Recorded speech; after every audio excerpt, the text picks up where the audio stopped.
Hi అండి, welcome back to home మంత్ర. ఇవాళ వీడియోలో సేమియా అలాగే కోడిగుడ్డుతో ఒక సూపర్ రెసిపీని ఎలా తయారు చేసుకోవాలో చూద్దాం. ఈ రెసిపీ తయారు చేసుకోవడానికి ముందుగా స్టవ్ మీద ఒక ప్యాన్ పెట్టుకొని అందులోకి 1 కప్పు సేమియాని వేసుకోండి. ఇక్కడ నేను రోస్టెడ్ సేమియాని తీసుకున్నాను, అయినా కానీ ఒక 2 మినిట్స్ వేడి చేసుకుంటున్నాను. అదే మీరు వైట్ సేమియా తీసుకున్నా కానీ ఎర్రగా వచ్చే వరకు తప్పకుండా ఇలా వేయించుకోవాలి. లో ఫ్లేమ్ మీద పెట్టుకొని అస్సలు మాడిపోకుండా ఈ సేమియాని వేయించుకోండి. ఇలా లో ఫ్లేమ్ మీద వేయించుకున్న తర్వాత ఇప్పుడు ఈ సేమియాని ఒక ప్లేట్లోకి ట్రాన్స్ఫర్ చేసుకోండి. ఇలా సేమియాని ట్రాన్స్ఫర్ చేసుకున్న తర్వాత సేమియాని పక్కన పెట్టుకొని మరలా అదే ప్యాన్ని స్టవ్ మీద పెట్టుకోండి. స్టవ్ మీద ప్యాన్ పెట్టుకున్న తర్వాత అందులోకి ఒక 3 కప్పులు వాటర్ పోసుకోవాలి.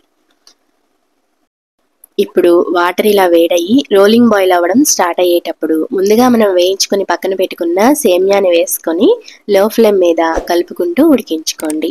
అలాగే ఈ సేమియాలోకి కొంచెం సాల్ట్ని కూడా యాడ్ చేసుకోండి. సేమియా తినేటప్పుడు చప్పగా లేకుండా బాగుంటుంది. లో ఫ్లేమ్ మీద సేమియాని ఇలా కలుపుకుంటూ ఉడికించుకోవాలి. సేమియా పూర్తిగా మెత్తగా ఉడకాల్సిన అవసరం లేదు, ఒక 90% ఉడికితే సరిపోతుంది. ఇలా ఉడికితే సరిపోతుంది. కొంచెం సేమియాని తీసుకొని మధ్యలోకి నొక్కి చూసారంటే ఈజీగా బ్రేక్ అయిందంటే కరెక్ట్గా ఉడికినట్లే. అప్పటి వరకు ఉడికించుకుంటే సరిపోతుంది, మరీ ఓవర్ కుక్ చేసుకోకండి. ఇప్పుడు ఇలా ఉడికించుకున్న సేమియాని స్ట్రెయిన్ చేసేసుకోవాలి. ఇందులో ఉన్న వాటర్ మొత్తం స్ట్రెయిన్ చేసేసుకొని సేమియాని పక్కన పెట్టుకొని చల్లారనివ్వండి. చూడండి, ఇక్కడ ఓవర్ కుక్ అవ్వకుండా సేమియా మీద ఇలా వాటర్ పోసుకుంటే ఓవర్ కుక్ అయ్యి మెత్తగా అవ్వకుండా పొడి పొడిగా మనకి సేమియా అనేది వస్తుంది. కాబట్టి కొంచెం పైన వాటర్ని యాడ్ చేసుకోండి. ఇప్పుడు ఒక బౌల్ తీసుకొని అందులోకి ఒక 4 గుడ్లను ఇలా పగలగొట్టుకొని వేసుకోండి. ఇక్కడ నేను 4 గుడ్లను తీసుకుంటున్నాను. 4 గుడ్లు అయితే మనం తీసుకున్న క్వాంటిటీకి కరెక్ట్గా సరిపోతాయి. ఇప్పుడు ఒక విస్కర్ని కానీ లేదా ఫోర్క్ని కానీ తీసుకొని ఎగ్స్ని బాగా ఇలా విస్క్ చేసుకోండి. యోక్ పార్టు అలాగే వైట్ పార్టు బాగా మిక్స్ అయిపోవాలి. రెండు బాగా మిక్స్ అయిపోయి ఇలా ఫోమీగా వస్తుంది కదా, అప్పటి వరకు బాగా మిక్స్ చేసుకోండి. ఇప్పుడు దీనిని పక్కన పెట్టుకొని స్టవ్ మీద ఒక ప్యాన్ పెట్టుకోండి. 3 టేబుల్ స్పూన్స్ ఆయిల్ వేసుకొని ఆయిల్ హీట్ అయిన తర్వాత ముందుగా మనం బీట్ చేసి పెట్టుకున్న ఈ ఎగ్ మిక్స్ని వేసుకోవాలి. ఎగ్ మిక్స్ని వేసుకున్న తర్వాత గరిటె పెట్టి కలుపుకుంటూ వేయించుకోవాలి. మరీ చిన్న చిన్న పీసెస్లా కాకుండా కొంచెం పెద్ద పెద్ద ముక్కలుగా ఉండేటట్టుగా ఎగ్ని వేయించుకోండి.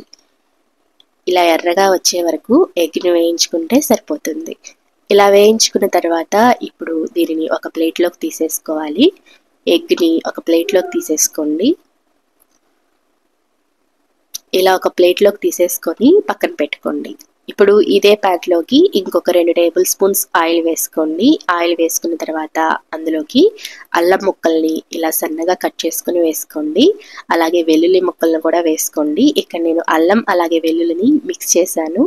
అల్లం వెల్లుల్లి వేగిన తర్వాత అందులోకి ఒక 1/2 కప్పు క్యారెట్ ముక్కలు, ఒక 1/2 కప్పు క్యాప్సికమ్ ముక్కలు, అలాగే ఒక మీడియం సైజ్ ఉల్లిపాయ, ఒక 1/2 కప్పు క్యాబేజ్, అలాగే ఒక 2 బీన్స్ను కూడా సన్నగా తరిగి వేసుకోండి.